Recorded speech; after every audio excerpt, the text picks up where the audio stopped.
Hey guys, Hades here. Okay, today is part B, the second part of U.S. culture we're looking at. So let's go ahead and jump right into it, yeah? Okay, what is a subculture?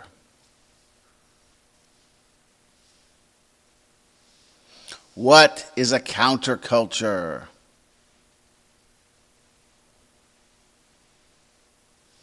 What is a cult?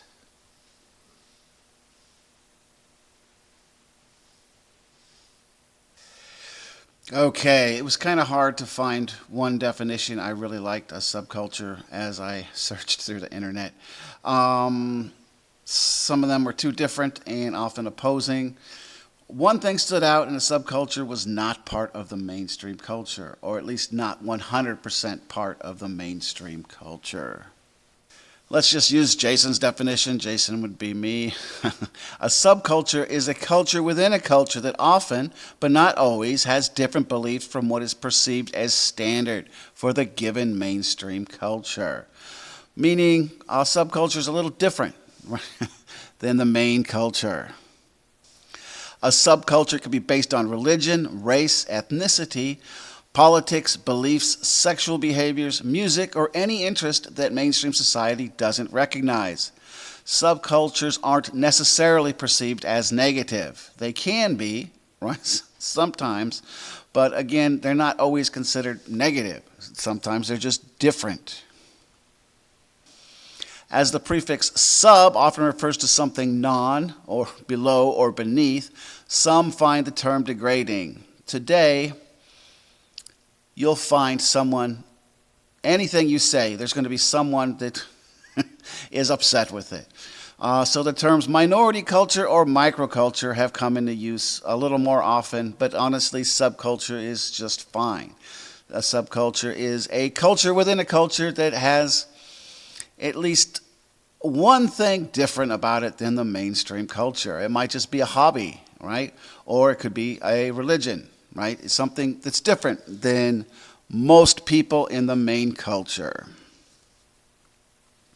Where a subculture is different to the mainstream culture, a counterculture is fundamentally opposed to it. Ideals and beliefs in a counterculture can be the opposite of the mainstream culture. The hippie movement of the 1960s was the first big counterculture movement. Well, not really. It was one big counterculture movement in U.S. history, right? There's others, right? There was a Civil War, so obviously it wasn't the first big counterculture. But members bashed the government's policies and directly protested the view of mainstream society. Many movements that start out as counterculture end up becoming a subculture. Like the hippie movement today. Hippies aren't really counterculture, they're just another subculture. And the punk rock movement can today be considered a subculture movement more than a counterculture movement. But back, at least in the UK, punk rock was very counterculture. Today it's just a subculture. Okay, let's look at cult. The word has more than one definition, but as far as religion goes, a cult is any religious group that has socially deviant or radical beliefs that are not mainstream. And a cult is usually considered something negative. However, the term cult can also refer to anything with a significant yet not mainstream following. Often certain films or books are referred to as being cult films or cult books. And when we use the term cult this way, it's not necessarily negative. If I say, hey, check out this cult film, it doesn't mean I want you to join my cult, right? It just means that this film, a lot of people like it, but it's not mainstream to where everyone likes it or near everyone likes it. In order to divide these lessons up to three parts, I'm going to have to only look at one definition here, and then we'll look at the others in the next lesson, right? So what is culture shock? And if you want, you can check out those others. We're going to be talking about them next time. We're just going to finish up today with culture shock. Culture shock is a disorientation that one feels when arriving in a new place. Even if he or she expected things to be different, one may still experience culture shock primarily because things are so different than what he or she is used to.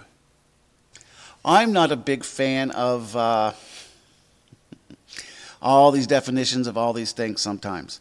Yeah, well, anyhow, let's just look at, I don't know, what the standard definition of culture shock. It can be broken down into 4 phases. Everyone who experiences culture shock goes through at least one of these phases, right? There's a honeymoon phase, a negotiation phase, an adjustment phase, and an adaptation phase. Or, I guess not adaptation. In the honeymoon phase, everything is new and fascinating to the person experiencing the culture shock. This phase typically lasts around 3 months. So in the honeymoon phase, right, honeymoon's a good thing. In the honeymoon phase, you really enjoy this new culture. Everything's different and exciting, and the person quite likes it. During the negotiation phase, differences between the old and new culture become apparent, and this may create anxiety. This phase can also last about 3 months. In the adjustment phase, one grows accustomed to the new culture and develops routines. This phase often lasts about 6 months. For me, this is the final phase. I never go beyond this, really. Even returning back to my culture. Maybe then I'll go beyond this, but when I'm in any other culture, this is the last phase for me.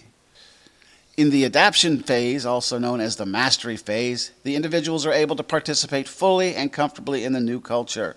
This phase goes on indefinitely, and individuals can revert back to an earlier phase sometimes, especially the second or third phase.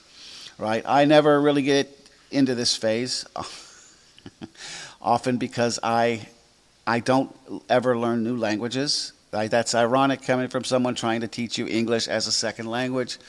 But in my spare time, I don't do that. I find it difficult, and I'd rather, write stories or drink beer or be lazy or do other things.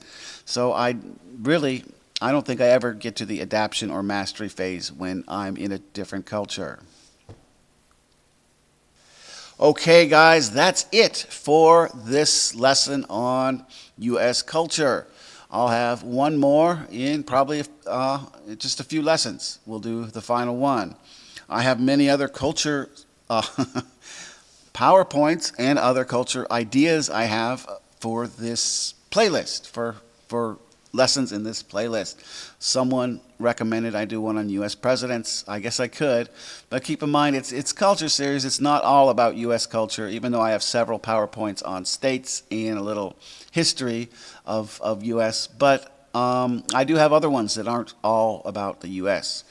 All right, guys, thank you so much, and I'll see you next time. Bye-bye.